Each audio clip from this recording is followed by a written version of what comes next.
Okay, hi guys, बहुत बहुत स्वागत है आप सभी लोगों का इस अमेजिंग से वीडियो के अंदर। दोस्तों, आज के इस सेशन में हम लोग देखने वाले हैं सीए इंटरमीडिएट का ये स्ट्रैटेजी वीडियो होने वाला है कि अगर हमारा जनवरी 25 का अटेम्प्ट है तो हमारी क्या स्ट्रैटेजी होनी चाहिए, किस तरीके से हम लोगों ने पढ़ना चाहिए सर, और कैसे हम लोग बोथ ग्रुप को एम कर सकते हैं, कैसे रिविजन प्लान होने चाहिए, उसके बारे में आज मैं यहाँ पे आप लोगों के साथ डिस्कस करने वाला हूँ। ठीक है, देखिए मोटा मोटी तौर पर अगर मैं बात करूं तो आप सभी लोगों के क्लासेस जो है ये 31 अगस्त तक लगभग फिनिश ऑफ हो रहे होंगे।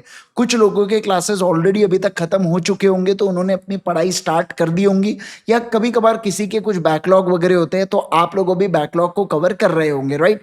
तो मान लीजिए 31 अगस्त तक पूरी क्लासेस हो जाती है समाप्त, तो उसके बाद आपके पास सितंबर, अक्टूबर, नवंबर एंड दिसंबर ऐसे 4 महीने आपको मिलते हैं अपनी प्रिपरेशन करने के लिए। देखिए जनवरी के अंदर भी 10 से 12 जनवरी को आपकी एग्जाम्स चालू होंगी, बट उसको हम लोग गिनते नहीं है क्योंकि 4-5 दिन पहले से आप अपनी पहले सब्जेक्ट की पढ़ाई चालू कर देते हो। फिर उसके अलावा 3-4 दिन थोड़ा सा आपको मिलता है, बट ठीक है, हम उसको अपन इसमें नहीं लेंगे। ठीक है, तो लगभग लगभग आपके पास है भी 4 महीने पढ़ाई करने के लिए। तो किस तरीके का अप्रोच हमारा होना चाहिए, कैसे हम लोगों ने पढ़ना चाहिए, आइए मैं आपको बताता हूँ। देखिए, सबसे पहले अगर मैं कहूँ ना तो 6 AM से लेके 9 AM तक, यानी कि ये जो सुबह का 3 घंटा है। अब देखो, अगर आप सुबह पढ़ते हो तो आप सुबह का स्लॉट लीजिएगा, अगर आप रात में पढ़ते हो तो आप रात का स्लॉट, आप आपके हिसाब से टाइमिंग को चेंज कर सकते हैं इसके अंदर। ठीक है, अब जैसा आपको ठीक लगे वैसा करना है। ऐसा कुछ नहीं होता कि सुबह पढ़ा तो ही इंसान पास होता है करके, ऐसा कुछ भी नहीं है। आप अपने हिसाब से जब आपको लगता है कि आपकी पढ़ाई बहुत अच्छी होंगी वैसा स्लॉट आप यहाँ पे डिसाइड कीजिएगा पढ़ाई का। ठीक है, तो देखो मैं अगर बात करूं, ये मैं मेरे टाइम टेबल के हिसाब से आपको बता रहा हूं कि मेरे को अगर सुबह का जमता था तो मैं ऐसा वाला स्लॉट यहाँ पे रखता था। ठीक है, 6 AM से लेकर 9 AM तक आप यहाँ पे लॉ और ऑडिट, क्या कहा मैंने, बोलो, लॉ एंड ऑडिट पढ़ोगे, और ये आप पूरे के पूरे 4 महीने पढ़ोगे। अब सर ऐसा क्यों? तो देखो क्या होगा, जब ये आपको है ना इसको अलग से लेके नहीं बैठना है। जो सुबह का 3 घंटे का स्लॉट है, आप ये पूरा लॉ, पहले लॉ को फिनिश करो, फिर ऑडिट को फिनिश करो, फिर रिवाइज करो लॉ को, फिर रिवाइज करो ऑडिट को, फिर रिवाइज करो लॉ को, फिर रिवाइज करो ऑडिट को। ऐसा पूरा 4 महीने करने देना। कई बार आपका रिवीजन, कई बार कम से कम 2 से 3 बार आपका रिवीजन लॉ और ऑडिट का आराम से हो जाएगा अगर आप यहाँ पे 3 घंटा एग्जाम तक उसको देते हैं तो। बाकी आपको कुछ नहीं करना है। हर समय सुबह 6 बजे से लेकर 9 बजे तक आपको केवल और केवल लॉ एंड ऑडिट, ये 2 सब्जेक्ट्स को ही करना है। पहले लॉ को फिनिश करना, फिर ऑडिट करना, और बाद में फिर रिवीजन आप ऐसा कर सकते हो 2 घंटा 1 घंटा, 2 घंटा 1 घंटा, या 1.5 घंटा, या पहले लॉ को रिवाइज किया फिर ऑडिट को रिवाइज किया, जैसे करना वैसे फ्लेक्सिबिलिटी रखना उसके अंदर। बाकी ये 3 घंटा जो है ये केवल ये 2 सब्जेक्ट के लिए दे दो। अब बचते अपने पास 4 सब्जेक्ट है बेटा। ठीक है, देखो अब इसके लिए अपने पास सुबह 9 बजे से लेके शाम में 9 बजे तक का टाइम स्लॉट है। अब मैं यहाँ पे अज्यूम कर रहा हूँ कि आप लोगों का बीकॉम जो है ये रेगुलर कॉलेज नहीं है, क्योंकि रेगुलर कॉलेज के साथ आपका मैक्सिमम टाइम तो बीकॉम में ही चले जाएगा, तो फिर आप पढ़ोगे तो आपने बहुत सी बार बच्चे पूछते भी, तो मैं हमेशा कहता हूँ कि आपने बीकॉम जो है ना वो दूसरा करस्पॉन्डेंस वाला, जहाँ पे आपको रेगुलर नहीं जाना पड़ता है कॉलेज में, वो आपने लेना चाहिए। तो वो वही बीकॉम आप लोगों ने यहाँ पे करना है। ठीक है ना, तो देखो क्या मतलब करना चाहिए। अब जिन्होंने सिलेक्ट कर लिया वो तो क्या कर सकते हैं। ठीक है, तो अब देखो यहाँ पे सर 9 AM से लेकर 9 PM तक यहाँ पे आपके मल्टीपल स्लॉट्स क्रिएट होंगे। सबसे पहला जो फर्स्ट रिवीजन आपकी होंगी ना बेटा, वो थोड़ा सा ज्यादा दिन लगाने वाली है, तो आपको लगभग मिलेंगे 20 दिन पहली रिवीजन करने के लिए ऑडिट और टैक्स के। जी हाँ, मैंने क्या कहा, ऑडिट और टैक्स के रिवीजन करने के लिए आपको 20 दिन मिलेंगे। 1 से लेके 20 सितंबर तक आप सुबह 9 बजे से लेके शाम में 9 बजे तक आप डिवाइड करेंगे टाइम को। मैं आपको स्लॉट्स बताऊंगा आपको क्या क्या करना है करके, और उसके बाद आप यहाँ पे अकाउंट्स और लॉ को रिवाइज करेंगे। ठीक है ना, यस सर। अब देखो क्या, फिर अगले जो 20 दिन होंगे यानी कि 21 सितंबर से लेकर 10 या 11 अक्टूबर तक आप कॉस्टिंग और एफएमएसएम को निपटाएंगे। कोशिश करना इसको खत्म करने की। मान लो अगर इस स्लॉट में नहीं होते तो और 5 दिन मैंने आपको दिया हो, जितने भी टॉपिक्स आपके बचे हुए हैं ना, वो बचे हुए टॉपिक्स को फिनिश करने का। लेकिन अब आपको क्या करना है, देखो मैं आपको भी आगे स्लॉट कैसे होंगे आपके उसके बारे में बताऊंगा मैं आपको, तो उसमें आप डिवाइड डिवाइड कर लेना कि कौन से स्लॉट में क्या पढ़ना है और कौन से टॉपिक्स पढ़ना है अपने डे वाइज, ये भी आपने डिवाइड कर लेना। मैं आपको एक बात बताऊं, जब आप टैक्स पढ़ेंगे ना तब आप कॉस्टिंग के बारे में मत सोचना, जब आप अकाउंट्स पढ़ेंगे तब एफएम के बारे में मत सोचना, दूसरे सब्जेक्ट के बारे में मत सोचना। जिस समय आप जो पढ़ रहे हो आपका फोकस केवल और केवल उसी सब्जेक्ट के ऊपर होना चाहिए। मैक्सिमम लोगों की पढ़ाई केवल इसी कारण नहीं होती है कि वो लोग जो पढ़ रहे हैं वो पढ़ते नहीं है, वो दूसरे सब्जेक्ट के बारे में सोचते हैं, और जब वो दूसरा सब्जेक्ट पढ़ने जाते हैं तो ये पहले सब्जेक्ट के बारे में सोचते हैं। तो ऐसे फालतू हरकतें नहीं करेंगे, फोकस अपना उसी सब्जेक्ट के ऊपर रखेंगे जिसकी आप तैयारी कर रहे हो। ठीक है, ओके सर। अब देखो, अब ये हुआ यहाँ पे आपका तो लगभग लगभग 15 अक्टूबर तक आपका एक रिवीजन होना ही चाहिए, बाय इफ और बाय हुक और क्रुक आपके होने ही चाहिए। फिर आप एक तो रात में नींद का टाइम जो मैंने 9 PM से लेके सुबह 5 बजे तक आपको दिया हूँ यहाँ पे, थोड़ा देखो यार 7-8 घंटे की नींद, किसी को 7 घंटे की नींद लगती है, किसी को 8 घंटे की लगती है, तो बस उससे ज्यादा नहीं है। बोले मेरे को 10 घंटे, तो एक काम कर तुम सो लो, अटेंडेंस दो फिर, है ना। तो ऐसे केस में उससे ज्यादा नहीं, बहुत हो गया 7 घंटे, मैं मतलब बहुत ज्यादा बोल दिया मैंने, उससे 6.5 घंटे, 6-6.5 घंटे इनफ होते हैं पढ़ाई के वक्त, ठीक है ना। तो आपने उतना करना है। देखो कभी कभार क्या होता है, बच्चा दोपहर में नैप लेता है, तो मुझे ऐसा लगता है कि आपने दोपहर को नैप अवॉइड करना चाहिए एग्जाम पीरियड में या प्रिपरेशन के वक्त। नहीं तो क्या होता है, अपने को आदत लग जाती है दोपहर में सोने की, और उस चक्कर में आप अपना पेपर भी तो 2 से 5 का ही होता है बेटा, है ना। तो वो समय अपना ब्रेन सबसे ज्यादा एक्टिव होना चाहिए, है ना। तो ऐसे केस के अंदर दोपहर में सोने की आदत मत रखिएगा, एटलीस्ट अपने प्रिपरेशन के दरमियान, ठीक है, ओके। अब उसके बाद देखिए क्या, फिर 15 अक्टूबर से 30 अक्टूबर तक यहाँ पे आपको 15 दिन ही मिलेंगे रिवीजन करने के लिए।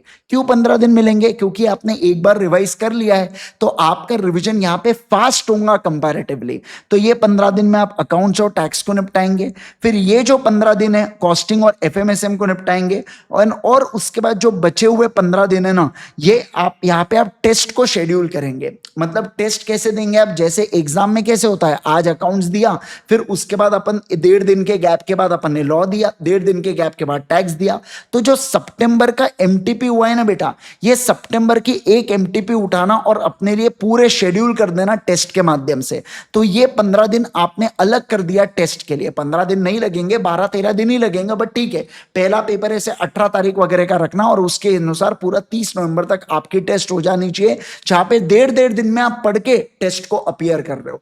ये बहुत बेस्ट तरीका होता है समझने का कि कहां पे मेरे कैलकुलेशन गलत हो रहे हैं, कहां पे मैं स्लो हो रहा हूं, मुझे क्या दिक्कतें आ रही है। ये सब चीजें आपको एमटीपी से पता चलती है ना। तो देखो ये आप अपने अटेम्प्ट में ही यहाँ पे प्लान कर लेना बेटा।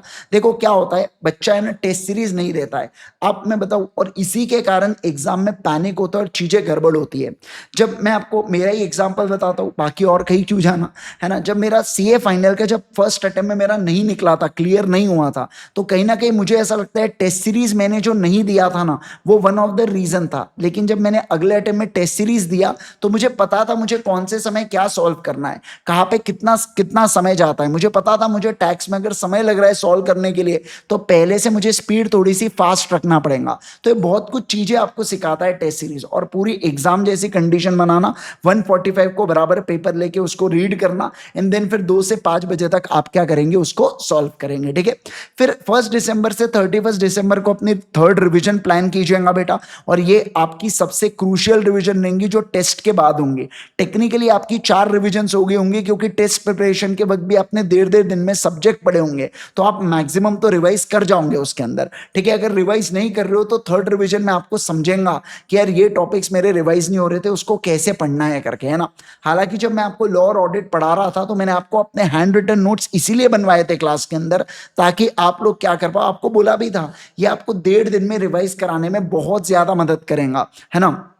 यस, तो वही सब सेम चीज है बेटा कि थर्ड रिवीजन में आपको अगेन 15-15 दिन का स्लॉट मिलेगा 4 सब्जेक्ट को रिवाइज करने के लिए, और सुबह के स्लॉट में तो आपका ऑलरेडी लॉ और ऑडिट चल ही रहा है। तो ये बहुत ही प्रॉपर रिवीजन स्ट्रैटेजी है 4 महीने के हिसाब से।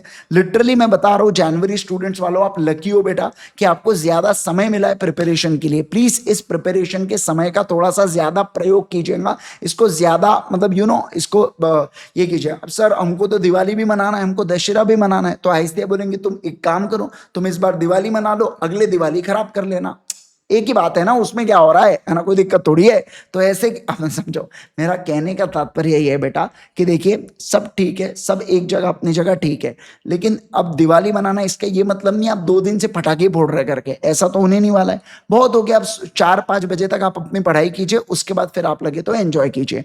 तो आपका मैक्सिमम टाइम बेटा पढ़ाई में ही होना चाहिए। मैं जानता हूँ होता है थोड़ा सा, अपने को लगता है कि यार बाकी लोग तो एंजॉय कर रहे, बट मैं आपको बता दूं, जो नवंबर अटेम्प्ट है सीए फाइनल वाले स्टूडेंट्स का, बेटा उनका तो दिवाली के दिन पेपर है। आप समझो बेटा, उनका अपने को तो प्रिपरेशन एटलीस्ट अपन आधा दिन तो एंजॉय करेंगे, लेकिन उनका तो दिवाली के दिन पेपर है ना। तो ठीक है यार, वो चलता है, टेम्पररी होता है, 2-4 साल की बात होती है जिसमें अपने को प्रिपेयर करना है, फिर उसके बाद तो जीवन भर दिवाली एंजॉय करना है, फिर तो कोई बात ही नहीं है ना। तो ये सब चीजें बेटा प्लीज थोड़ा सा इस बार सैक्रिफाइस करके, अब ना इस दिवाली को सैक्रिफाइस करके अपनी अगली दिवाली अच्छी कर लेना, नहीं तो बाद में पटाखे लग जाएंगे, है ना, तो वो थोड़ा मुश्किल हो जाएगा फिर। ठीक है, चलिए सर, अब आप यहाँ पे क्या कर सकते हैं, 9 AM से 9 PM तक के आप ऐसे अपने अपने स्लॉट्स डिवाइड कर सकते हैं बेटा। मैंने एक एग्जाम्पल यहाँ पे दे के रखा हूँ, आप ऐसे 2 घंटा 2.5 घंटा 3 घंटे के स्लॉट्स डिवाइड करके रखिएगा, और आपको अकाउंट्स टैक्स आपको जैसे पढ़ना है आप वहां पे डाल सकते हैं, या कॉस्टिंग एफएमएसएम जैसा पढ़ना है आप वैसा यहाँ पे डाल सकते हैं। ठीक है ना। तो ये पूरा पूरा तरीका है जिसकी मदद से आप क्या कर सकते हो, जिसकी मदद से आप पढ़ सकते हो। होप सो आप सभी लोगों को एक जो मन में डाउट था कि सर कैसे स्टार्ट करना है, कैसे रिवाइज करना है, क्या कैसे करना है, कितने दिन में क्या होना चाहिए, ये सब चीजें अब आपको समझ में आ गई हो। बहुत दिन से बच्चे बोल रहे थे, बट मैंने आपसे कहा था कि जब आपका ग्रुप 2 खत्म हो जाएगा तो मैं बराबर से आपके लिए वीडियोस ला लूंगा, आप टेंशन मत लेना, है ना। तो ये रहा बेटा आप लोगों का स्ट्रेटेजी वीडियो। होप सो आप सभी लोगों के लिए बड़ा यूजफुल रहा हो ये, है ना। जरूर से अपने दोस्तों के साथ शेयर कर देना इस वीडियो को, अगर आपको ये वीडियो पसंद आया तो। अगर आप इस चैनल के ऊपर नए हो तो प्लीज चैनल को सब्सक्राइब जरूर कर दीजिएगा, और वीडियो को लाइक कर देना, और जो हमारा टेलीग्राम चैनल है उस टेलीग्राम चैनल से जुड़ जाना, राइट। टेलीग्राम चैनल के लिंक इस वीडियो के कमेंट सेक्शन में दे रखिए। जितने भी आप लोगों के लिए ऑडिट और लॉ के रिविजन्स होंगे उसके रिगार्डिंग मैं वहां पे पोस्ट करते रहूंगा चीजें, है ना।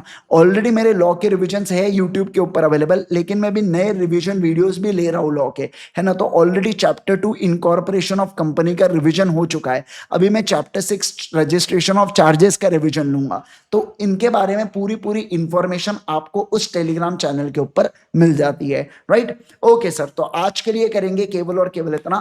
Thank you so much. अगर आपको कोई भी दिक्कत है तो जरूर से कमेंट में बताइए मुझे। इसके अलावा आपको ये वीडियो कैसा लगा जरूर से कमेंट में एक बताइएगा। ठीक है, thank you so much once again, bye bye everyone, take care everyone, all the best.